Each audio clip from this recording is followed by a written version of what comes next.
Good morning. The van der Waals force and the electric double layer force, despite their molecular origins, can really be treated as continuum forces. So even though in the van der Waals force we have molecules within these objects that produce these electric fields based on either permanent charges, rotating dipoles, rotating transient dipoles due to the motion of electrons about nuclei, we can really treat it as like a mean force field that comes out of these objects due to the ensemble of effects of one object's electrostatic productions interacting with electrostatic objects in another surface. Similarly, the electric double layer force arises from the constriction of entropic configurations. As you bring two surfaces closer together, you restrict the places where the counterions can actually go in solution just by bringing the surfaces closer together. So while this kind of fuzzy diffuse layer is indeed made of individual ions, we can treat it as this kind of fuzzy halo that spreads some distance, characterized by kappa to the -1, also known as the Debye length. We have ignored the fact, for the most part, that solvents and ions actually do take up physical space. I mean, we feel things as continua, like when we put our hand in a swimming pool, it feels like some kind of mean force, but really, there are water molecules in there, obviously. But is it possible to feel where those molecules are, and can you push two surfaces close enough together to where you're confining water molecules and your force law actually displays oscillatory behavior because of the finite size and hardness of these solvent molecules?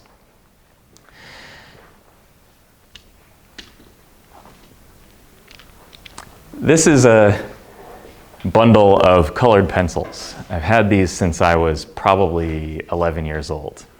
Colored pencils take a long time, especially when you don't do too much art, to get all the way to the nub. There are some other regular pencils in here too. Anyway, imagine that these colored pencils are hexane molecules. And hexane molecules are these straight chain hydrocarbons that you can approximate geometrically as cylinders, which we did when we calculated the van der Waals interaction energy between hydrocarbon chains. And if you start out with the colored pencils arranged thusly, and my fingers are two surfaces moving together, we go through a few regimes. So we're at an ordered regime now, and then as we squeeze it, we find the next ordered regime, but we pass through a disordered regime in order to get to the ordered regime. Just press a little harder, and then it locks in again. This is an experiment everyone can try at home. You press again, you go from disordered to ordered again, and it locks in place. Then if you squeeze really hard, you can, okay, now it's flat, more or less. And then if you squeezed really hard, they would either be pushed, the colored pencils would either be pushed out the sides of my fingers, or else they would go into my fingers and form an intercalation compound with my fingers. The same thing happens, like Homer Simpson's brain that has a crayon in it, if you've seen that episode. Anyway, what we're actually doing is we're going from an ordered to a disordered to an ordered to a disordered to an ordered transition. So between these configurations of these hard objects, between bigger hard objects, we're actually increasing in entropy and going from the ordered to the disordered transition, and then back to decreasing entropy to find the next ordered configuration. So if you look at the free energy of such interactions, it actually looks like this. It's oscillatory as a function of distance. So the oscillatory solvation force is an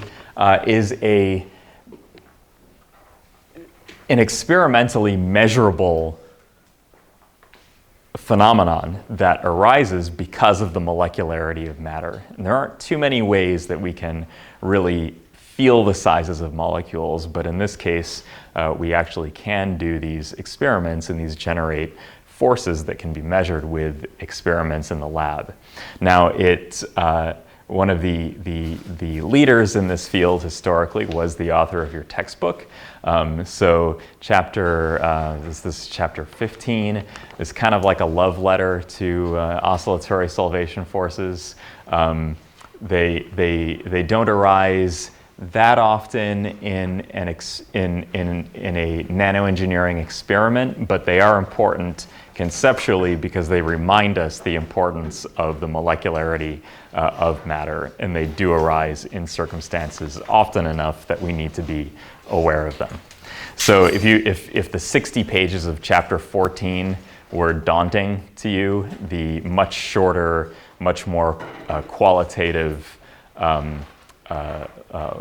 love letter that is chapter 15 should be much more palatable.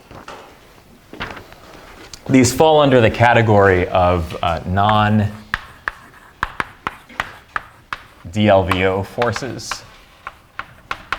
At the end of class today, I'll also mention the depletion force, and I'll basically say the same thing that I said about it in the first day or two of class, which is it's another non-DLVO force that arises due to the motion of smaller particles in the presence of larger particles that serve to push them together once they reach some critical distance apart. We won't cover it in any quantitative detail, but I just want to tell you what it is.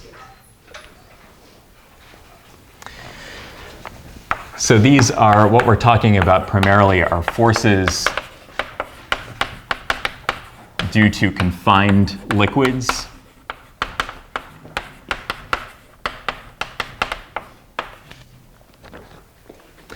And they are fundamentally of a steric origin.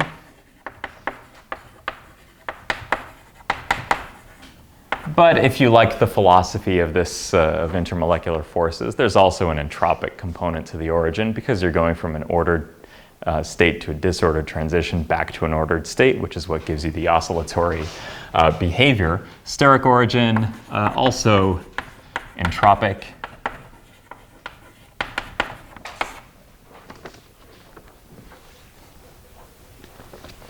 And they are due to bound and unbound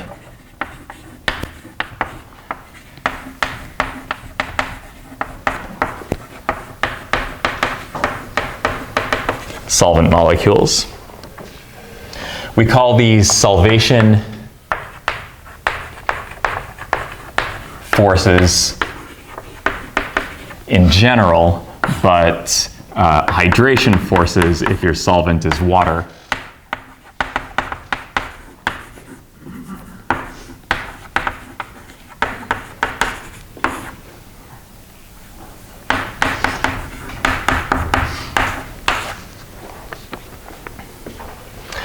And they're oscillatory in nature with a period, an oscillatory period that is defined by the size of the solvent molecule.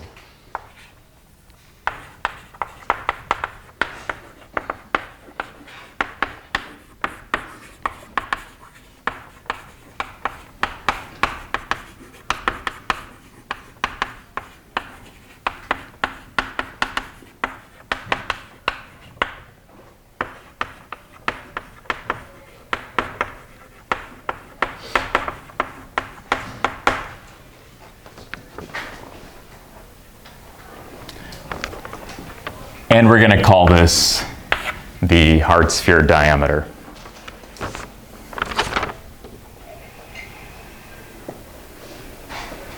So imagine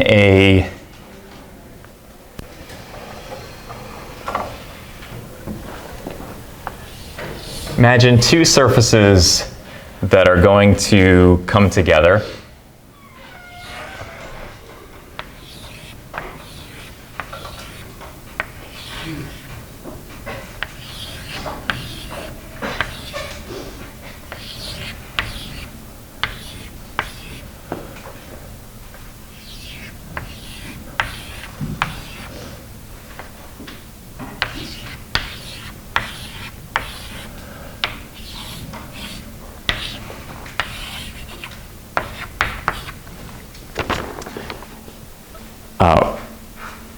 Two surfaces that come together with solvent molecules in between. And if it looks like these molecules are disordered in the gap, that's partially intentional. They're supposed to be ordered here, a little less ordered here, disordered here, a little more ordered here, and ordered here. So when we start our discussion, we're talking about ideality is for mathematically smooth surfaces, just to develop the theory.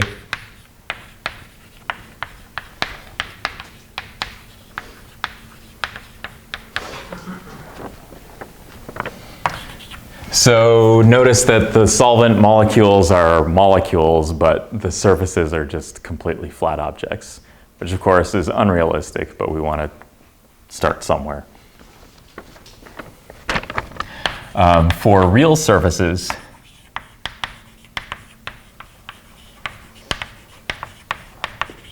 roughness smooths out the oscillations.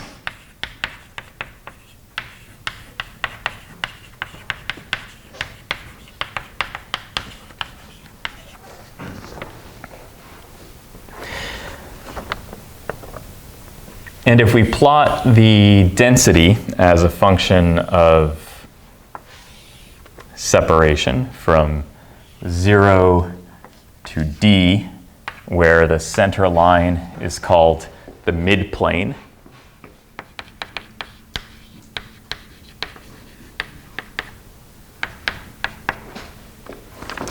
and we plot the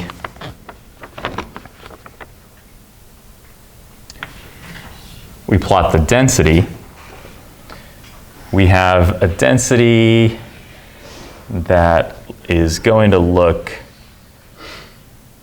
something like this.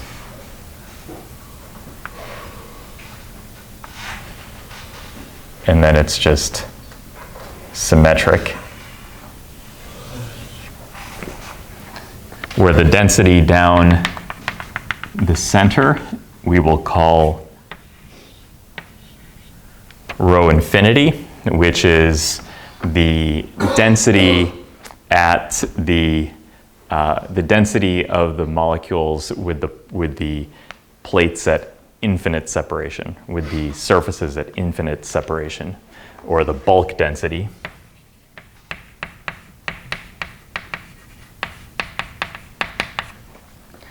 And the densities at the maximum will be the surface density.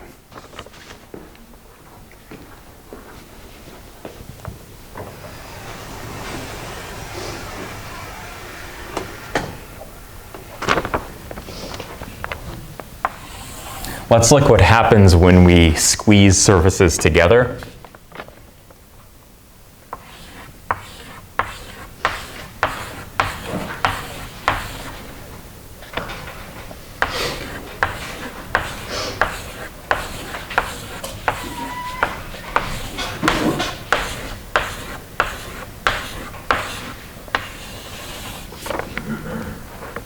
And out here is a reservoir.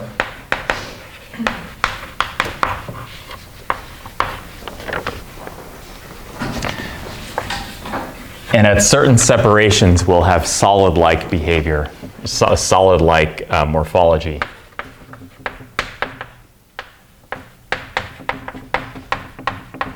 Solid-like, low entropy. Now imagine that we're going to squeeze down, like just in the case of the colored pencils. We go through an ordered, or we go through a order to disorder transition.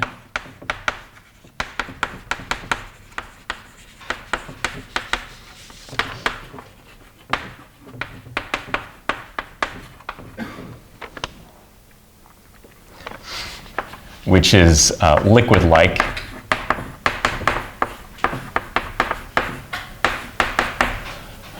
Higher entropy.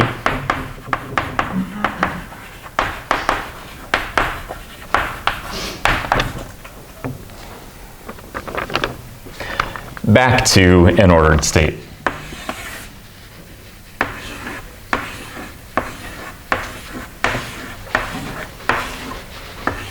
But now we've pushed one whole layer of molecules into the reservoir. Then we do this again. Go from an ordered to a disordered, back to an ordered state.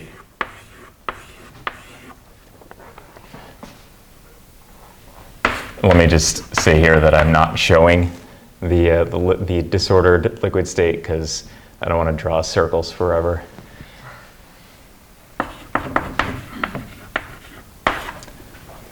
So the transition is encapsulated in this arrow here. Then we finally have one group of molecule, or one layer of molecules left. What this requires is a free exchange.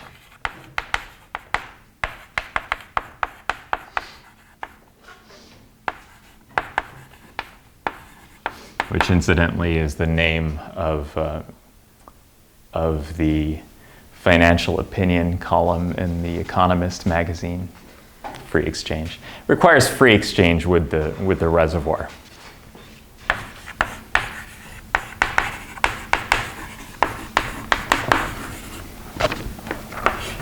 And finally, what happens, you have a couple of choices at the end. If you really do have free exchange, these things can be squeezed out from either side. But if it's impractical to do so, you can have mechanical deformation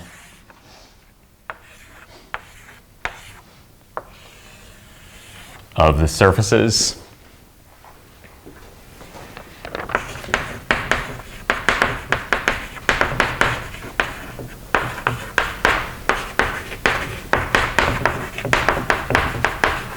Squeezing out last layer, so sometimes it can actually work, but sometimes you have mechanical deformation of the surfaces.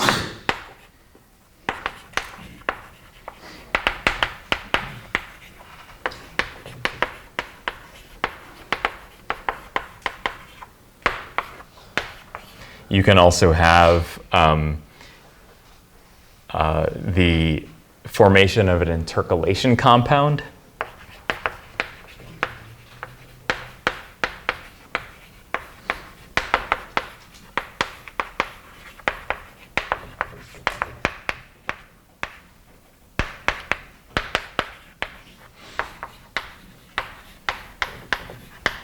Which is to say that these molecules actually go into the surface. They're forced into the surface.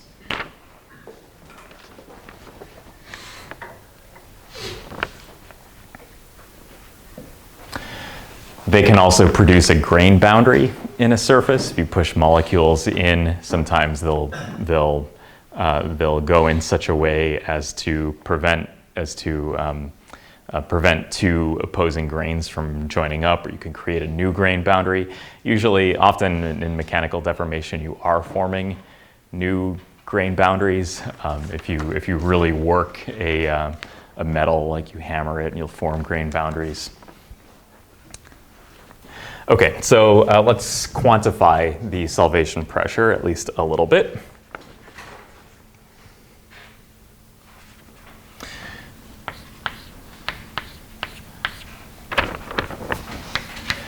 So the solvation pressure is just the force per unit area, and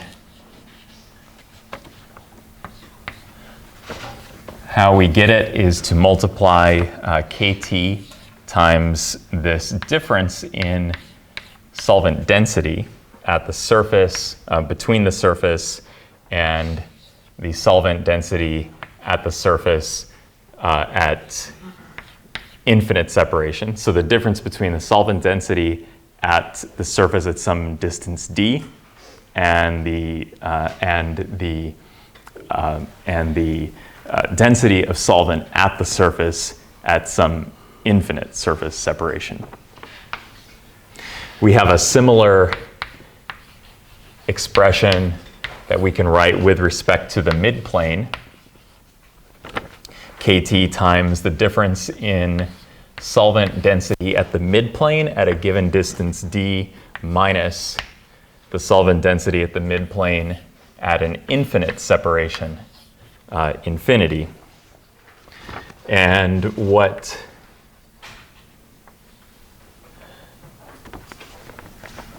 this means is the solvent density at the midplane with the surfaces an infinite distance apart. And what can we conclude from this? That the force is repulsive if the density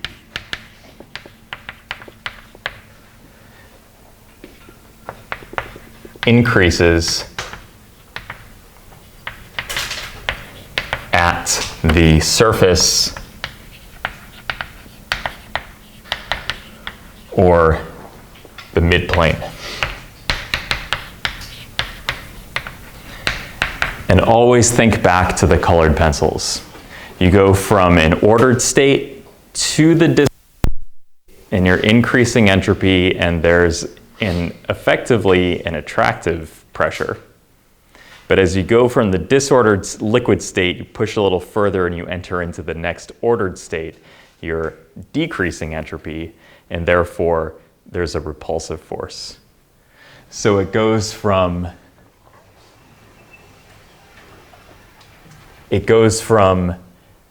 an attractive force to the liquid state, which I didn't show, which is the disordered state. And from the disordered state to the ordered state is effectively a repulsive force because you're decreasing the entropy. Yep. So in the equation for the solvent density at infinite distance, is that essentially like the bulk density of the solvent, or is it different? Yes, it's the bulk density of the solvent.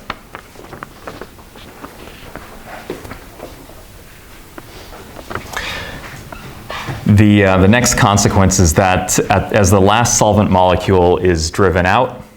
Professor? Yeah. The first state is order or disorder? The first one? That's intended to be ordered. I didn't draw any of the disordered states. They're all ordered up there. I didn't draw any of the disordered. Because really it's just the limitations of my artistic skills. Probably the disordered and ordered states would end up looking the same. So as the last solvent molecule is driven out,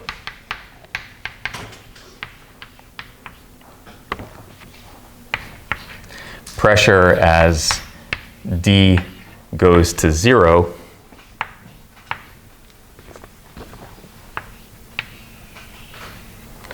is equal to minus the pressure at infinite distance times kT. And what's this? this is the solvent pressure.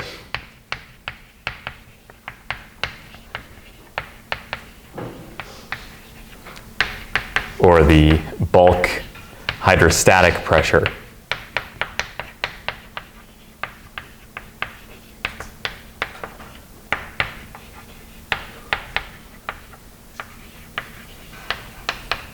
Why is it hard to pick up a playing card from a flat surface, at least at first? It's not hard. It doesn't take an incredible hulk to do it, but there's a little bit of resistance, right? You pick up a flat piece of paper from a surface, or a flat object from a surface. Well, the first little bit of resistance that you feel is because you're creating a vacuum between the surface, and it takes some time for the gas molecules to come in and equalize the atmospheric pressure on each side. So the first little bit of pressure is due to hydrostatics.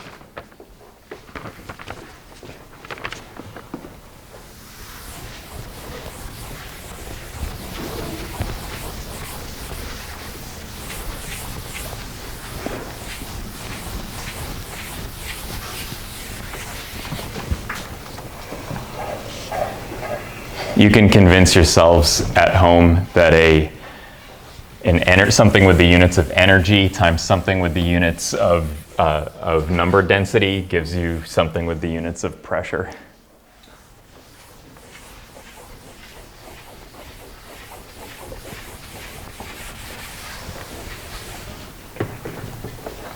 What is the solvation contribution to the total interaction energy? And how does it compare with, say, the van der Waals force?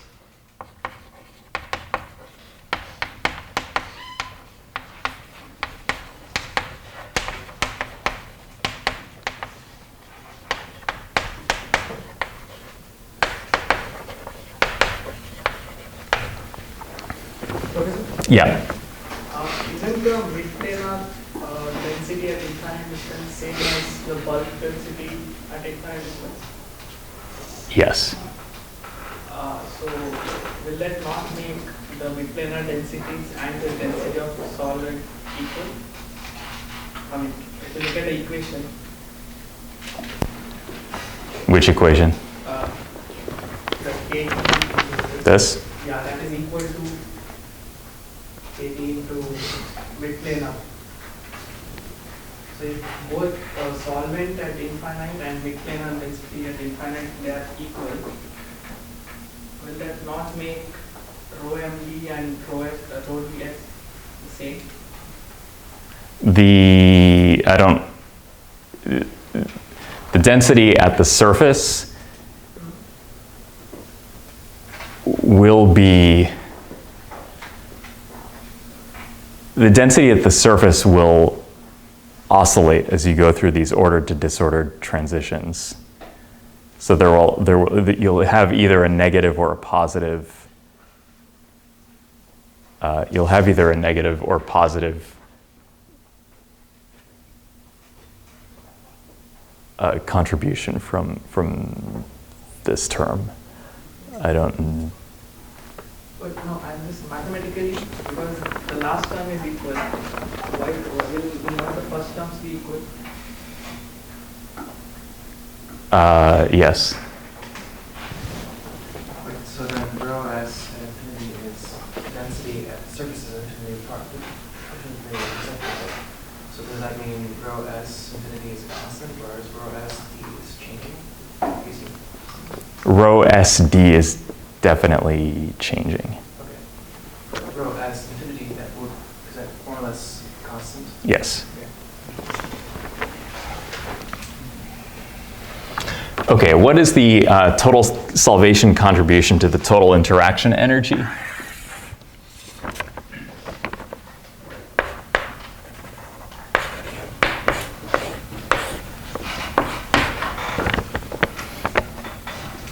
And this is for mathematically smooth surfaces. Let me draw, make sure that you know this is a big W. We're talking about surfaces.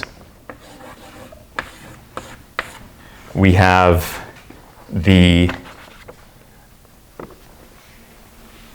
work of adhesion of two mathematically smooth surfaces. And we're not using the van der Waals radius or the van der Waals diameter or whatever here. We're using 0 because these are mathematically smooth surfaces. So there's some prefactor here, and the van der Waals adhesion is 2 times the interfacial energy times some oscillatory function with the argument, or cosine with the argument 2 pi d over sigma, which is the solvent diameter,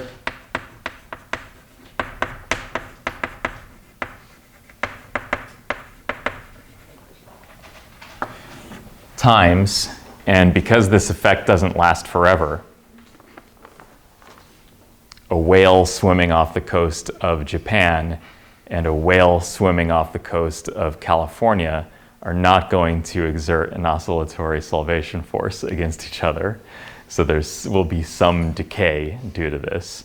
Of course, they probably wouldn't, even if they were a few nanometers apart either, because their skin is rough.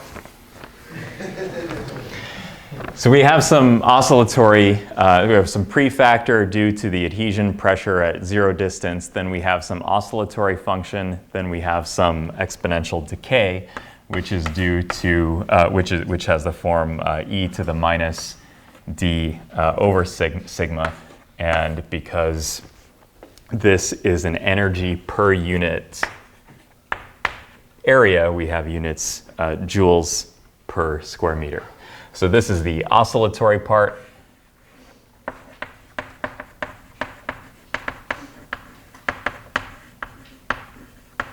And this is decay due to distance.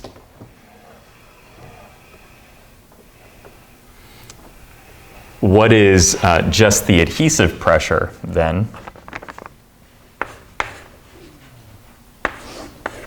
At contact, and the pressure is the derivative of the force per unit area evaluated at d equals 0, and you can convince yourself that this is minus 2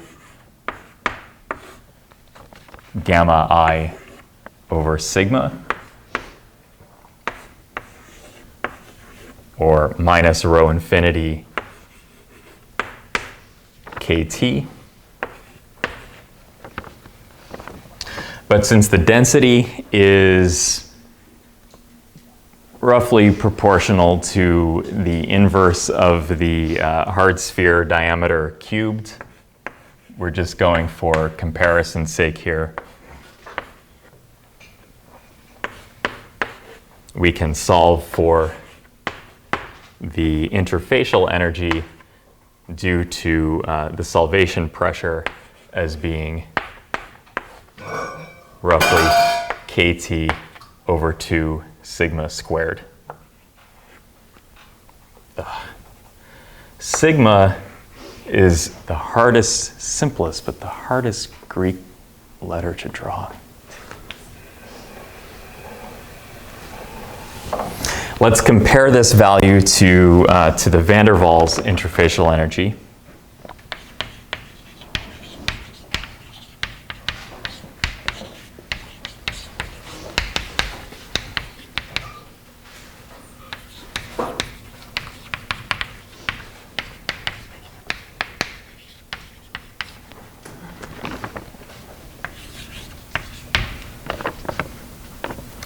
Where gamma sub I is equal to A, the Hamaker constant, over 24 pi d naught squared.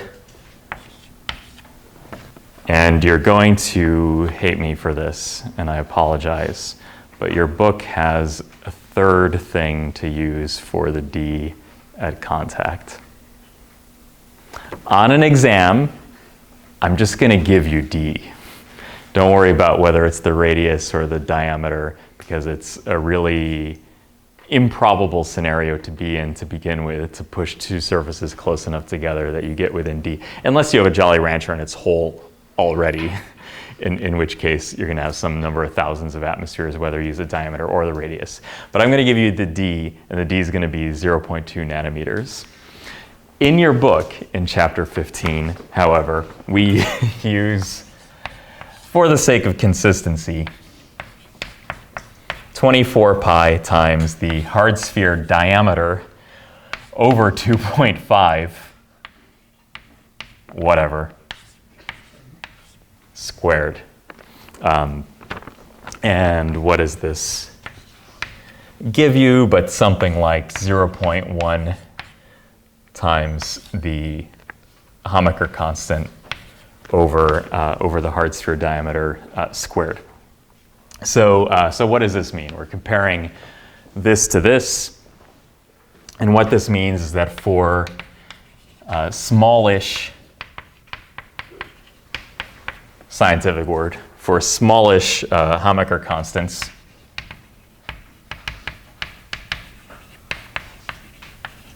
let's say A is less than 2 times 10 to the minus 20 joules, or A less than 5 kT,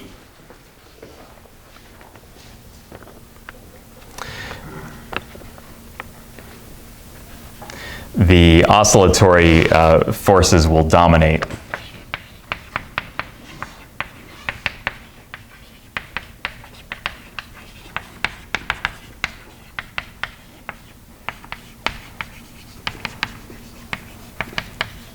Provided the following conditions are met.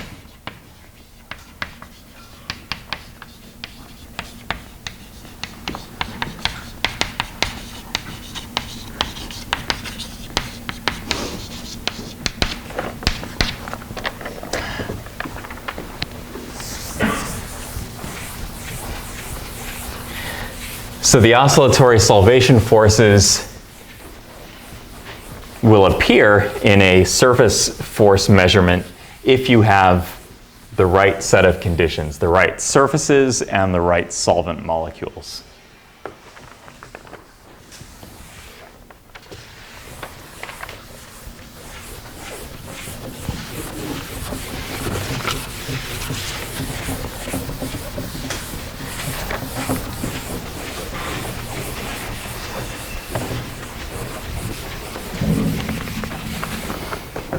So the book goes through several pages of conditions. So this is the summary of experimental findings.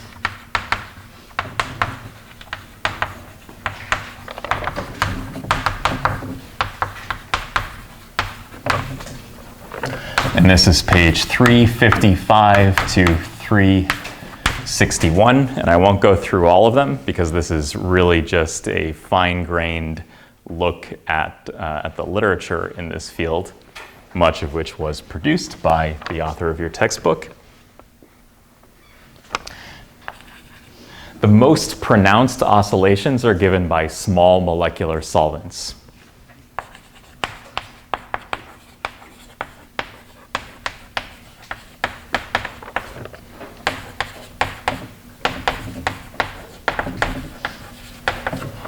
Is it okay if I abbreviate oscillatory solvation forces by OSF? Oscillatory solvation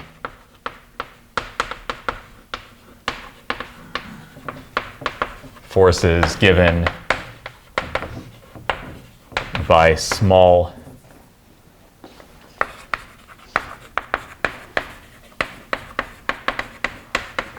molecular solvents.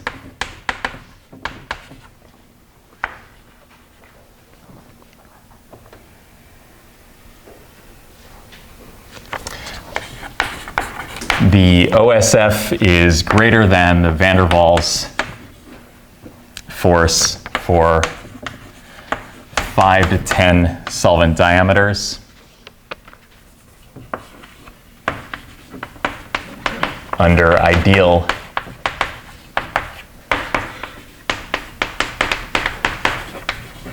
conditions.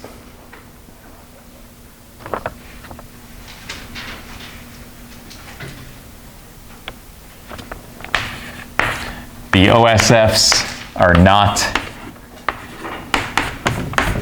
temperature dependent.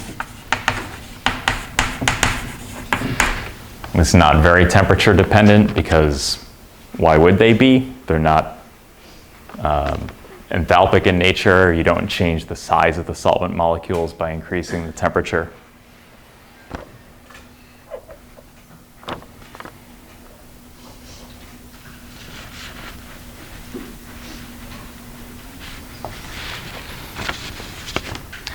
Long molecules like hexane considered, which is considered long. The OSFs go only 2 to 4 solvent diameters. If they are long and branched, there's no OSF at all.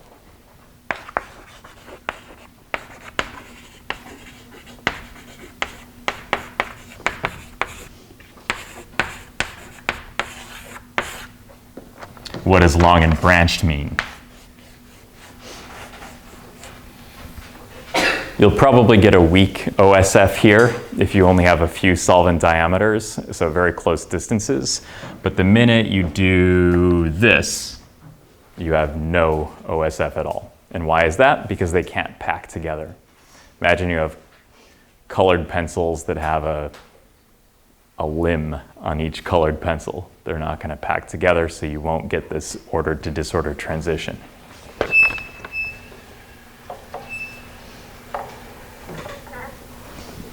For miscible liquids,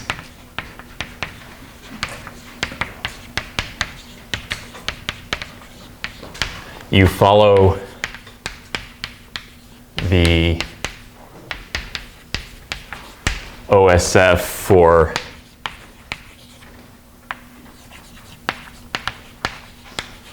majority fractions if the fractions are greater than or equal to about 90%. You still have them for lesser fractions of miscible liquids, so a 50-50 mixture, you might still have an oscillatory force, but it will be over a much smaller range. This one is the kicker. A roughness of 1/3 the solvent diameter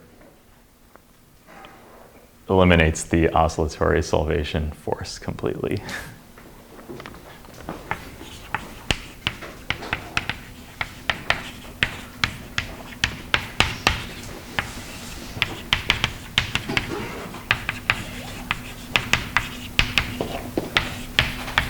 Which means that it's really only possible to measure these forces for objects, for very small objects, which can't really be rough because it's relatively easy to sharpen something to a flat surface if the flat surface is only a few atoms across. But any real surface will have some appreciable roughness, and it will eliminate the OSF because you can't form these structures. You can't form an ordered structure if you have this random roughness.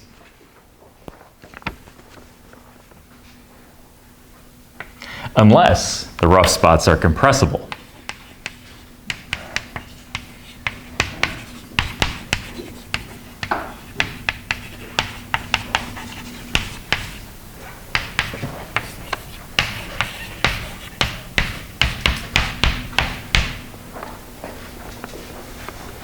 Or if the rough spots are non-random, or periodic.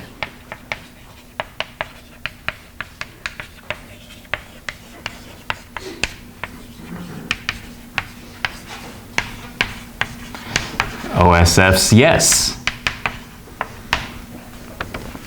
What else do I want to say? And finally, last one, nanoparticles.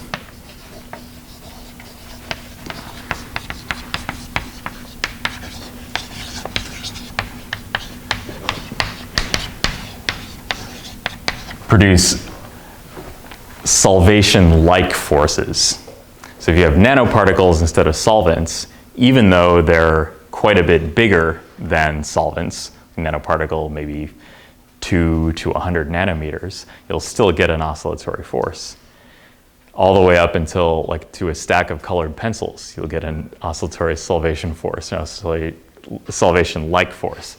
Imagine a truck full of logs on the back, like perfectly straight lumber, that will also have this oscillatory behavior if, for example, one of the straps comes loose and they fall off the flatbed truck. Okay, so nanoparticles produce oscillatory solvation forces, and nanoparticles also produce a kind of force called the depletion force.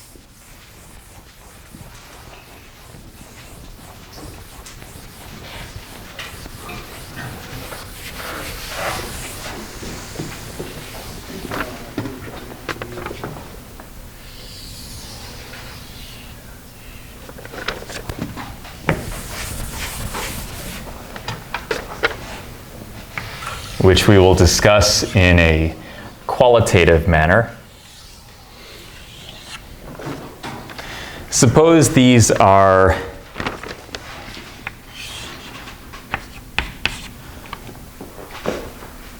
big particles of some kind. How big? 100 nanometers, micron, few microns. And around them we have some density of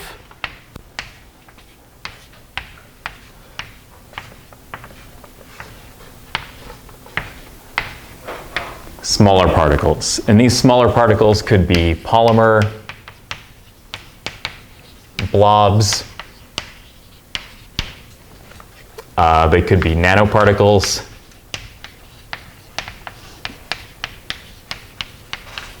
And we'll call this a big nanoparticle. And it might be so big it's a microparticle.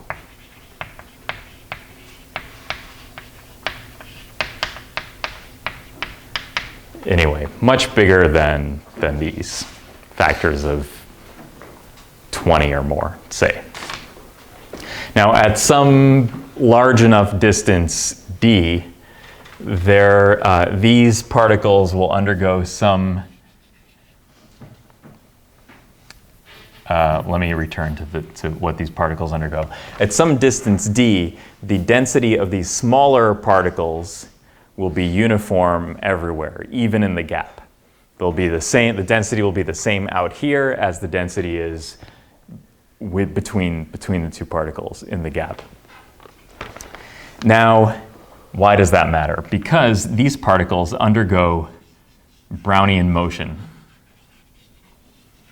Some random walk of motion, and sometimes they collide with the big particles.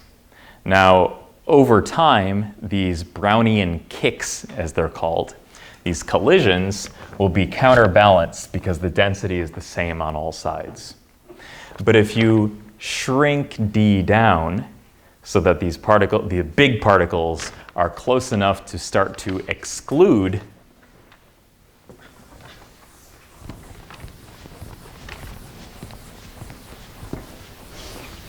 the smaller particles from the interior,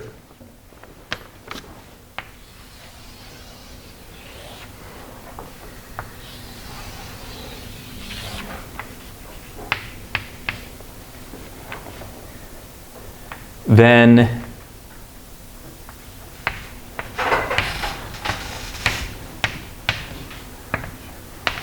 what's going to happen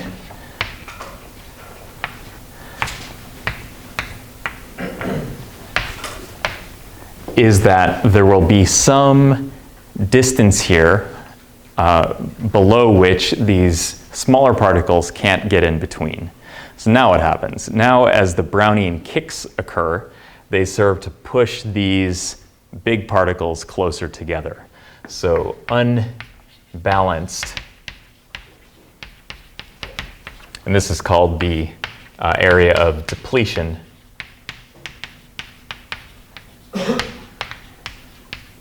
So unbalanced Brownian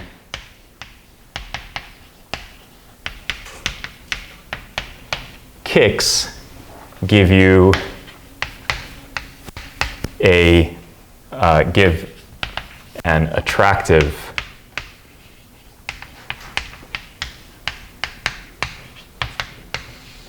force called a depletion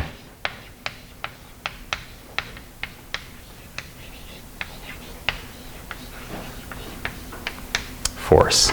And you might get this by adding some polymer molecules to the mix, and just random motions will cause these bigger particles to get closer together, exclude the smaller particles, and then the unbalanced Brownian kicks will cause them to be pushed closer together.